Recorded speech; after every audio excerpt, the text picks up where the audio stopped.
Ops. Dai, da capo. Ciao a tutti ragazzi e benvenuti in questo nuovo video.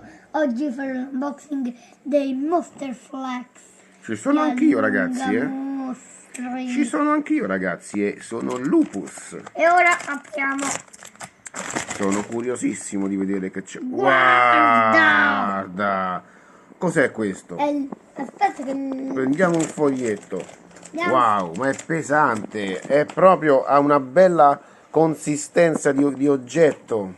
Questo Molto è meglio di me, di Lupus, diciamo. l'uomo lava. L'uomo là. Ma non c'è un foglietto dentro, qualcosa che spieghi No, qualcosina dei giochini? no, non c'è. Non c'è, vabbè, però diciamo che quantomeno costano poco. Prezzo rivista con gadget.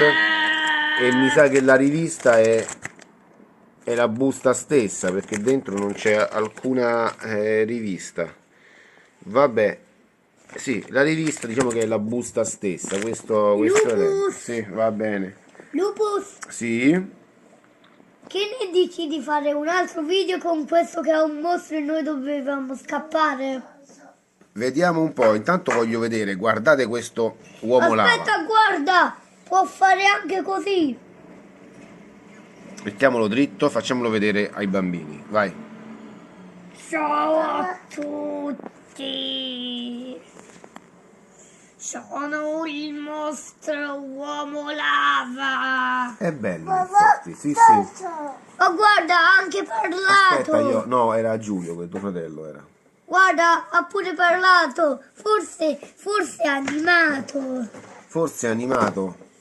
Ciao. Ragazzi, questo pupazzo a un lupo come me mette davvero tanta impressione, perché sembra vero, sembra un vero mostro di lava. Tu che ne dici, Capperus? Io sono un vero mostro di lava.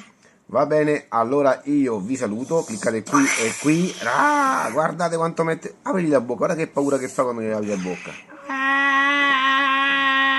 Mamma mia, va bene. Allora ragazzi, cliccate qui, qui e qui. Io invece me ne vado, vi saluto e mi raccomando, adesso siamo nella fase 2, cerchiamo di mantenere le distanze. Ciao Capperus, ciao uomo lava. Ciao.